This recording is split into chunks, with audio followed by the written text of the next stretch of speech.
Et salut tout le monde, on se retrouve aujourd'hui pour une nouvelle vidéo. Et aujourd'hui, comme chaque lendemain de match, je reviens pour le débrief du match Manchester City contre le PSG.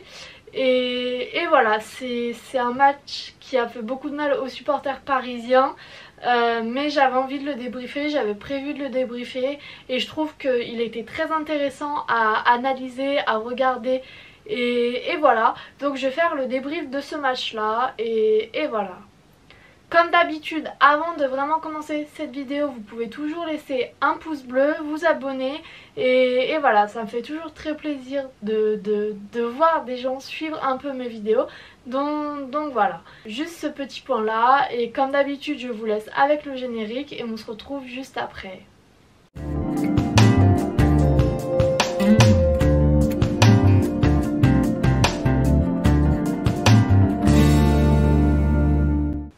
Alors oui, ce match a fait beaucoup de mal aux supporters parisiens parce qu'après avoir éliminé le Barça et le Bayern, les supporters parisiens avaient forcément beaucoup d'espoir en cette Ligue des Champions. Et donc oui, je sais que ce match-là a déprimé beaucoup de Parisiens, surtout dans la manière dont l'élimination a eu lieu. Mais voilà, j'avais envie de débriefer ce match là parce que c'était un match important. Je l'ai fait pour tous les matchs de Ligue des Champions de Paris, donc j'avais envie de faire celui-là aussi. Et dans la structure de ma vidéo, dans un premier temps je vais revenir sur Paris et après je reviendrai sur Manchester City. Je pense que c'est la façon la plus simple de faire le débrief et il y a pas mal de choses à dire des deux côtés, donc voilà, je vais pas continuer plus loin dans mes explications et je vais rentrer dans l'analyse tout de suite en parlant du Paris Saint-Germain. Alors c'est vrai que Paris avait plutôt bien commencé le match de mon point de vue, ils ont eu pas mal d'occasions. Après ce qui a manqué à Paris c'est le manque de réussite devant le but parce que c'est vrai que au début du match ils ont eu plusieurs occasions qui n'ont rien donné au final. Mais voilà, le match avait plutôt bien commencé. Après c'est vrai que dans l'effectif parisien il y a aussi des joueurs qui ne sont tout simplement pas au niveau. Je peux parler notamment de Icardi qui remplaçait Mbappé puisque Mbappé était blessé. L'équipe ne voulait pas prendre de risque en tout cas pour sa blessure. Et Icardi, le moins qu'on puisse dire, c'est qu'il a été invisible tout le long du match. Il avait fait un bon match en Ligue 1 il y a très peu de temps et donc c'était logique de le faire jouer pour moi là ce soir là si on n'avait pas Mbappé, mais c'est vrai qu'il a été complètement invisible. Je pense que même Navas, même Ederson du côté de Manchester City a touché plus de ballons que lui et donc cette équipe n'était pas aidée déjà de base avec Icardi qui a complètement raté son match. Et on peut rajouter à ça aussi Florenzi, on peut rajouter à ça plein de joueurs de cette équipe qui ne sont pas au niveau pour ce match là, pour ce niveau là, et on l'avait vu sur les autres matchs qui n'étaient pas suffisants, et c'est vrai que sur les autres matchs ça n'avait pas forcément porté préjudice à l'équipe, mais là ce soir ça a été le match de trop et voilà. Après c'est vrai que Paris jouait plutôt pas mal on va dire, ils ont réussi à avoir la possession de la balle, ce qui face à Manchester City est quand même très compliqué. Ils ont réussi certains mouvements, certaines transitions, ils ont très bien réussi à les jouer, mais le problème aussi qu'il y a eu c'est que trop d'imprécision dans les passes, dans les derniers gestes. À certains moments Neymar a voulu trop garder le ballon, a décidé d'essayer de dribbler tout le monde alors qu'il aurait pu le passer à Di Maria. Plus Di Maria que Icardi en tout cas c'est vrai, mais il aurait pu le passer à Di Maria. À un moment Di Maria aurait pu aussi la passer à Neymar au lieu d'essayer de tirer. Enfin voilà, c'est des connexions qui je ne sais pas pourquoi aujourd'hui n'ont pas été faites et qui ont porté un très gros préjudice à Paris.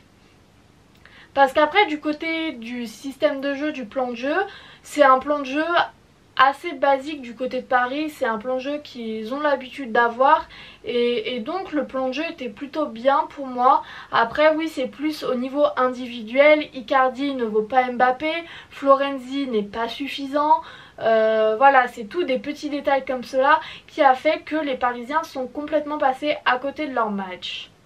Et après, pour parler de Neymar, parce que oui, on attendait Neymar sur ce match-là, c'est vrai que Neymar n'a pas fait forcément grand-chose non plus, mais je me dis aussi que on le voit de plus en plus en ce moment, avoir qu'un seul joueur pour porter une équipe, ça ne marche plus maintenant. On le voit avec Messi et Ronaldo, ça marche plus. Et ben Neymar c'est un peu pareil. Il n'a pas fait grand chose, c'est vrai, mais sans Mbappé, il était assez seul en attaque. Icardi n'apportait rien du tout. Donc porter une équipe toute seule, surtout face à Manchester City, c'est compliqué. Donc oui, Neymar a rien fait et on peut lui reprocher, on peut le critiquer, c'est même légitime parce que oui, on attend plus de lui. Mais c'est vrai que c'est pas le seul joueur sur la pelouse, il aurait pu être aidé de Icardi notamment. Parce que c'est vrai, c'est dommage, il y avait les espaces du côté de Manchester City sur certaines actions, sur plusieurs actions même. Les joueurs du Paris Saint-Germain arrivaient très vite à se retrouver devant les cages de Manchester City. Mais c'est toujours ces imprécisions, c'est toujours ce manque en attaque qui a porté préjudice à Paris. Après, est-ce que Mbappé aurait changé le cours du jeu? Je ne sais pas, parce que c'est vrai qu'au match aller déjà, Mbappé n'avait pas servi à grand chose non plus. Mais c'est vrai qu'on ressentait ce manque-là. Icardi, je pense que je l'ai répété suffisamment, n'a servi à rien. Et oui, c'est vrai que c'est un peu dommage parce qu'il y avait les possibilités. Manchester City, il y avait quand même des gros espaces et il y aurait eu moyen de faire quelque chose avec un peu plus de précision et voilà. Et pour finir sur Paris, c'est vrai que un autre gros point qui a impacté le match, c'est le fait que la défense, surtout les latérales, surtout Florenzi n'était pas suffisant. On l'a vu sur les buts de Paris, la défense elle est trop passive, elle a l'air complètement perdue. Sur le deuxième but, Mahrez se retrouve tout seul à peut-être 4 mètres des cages.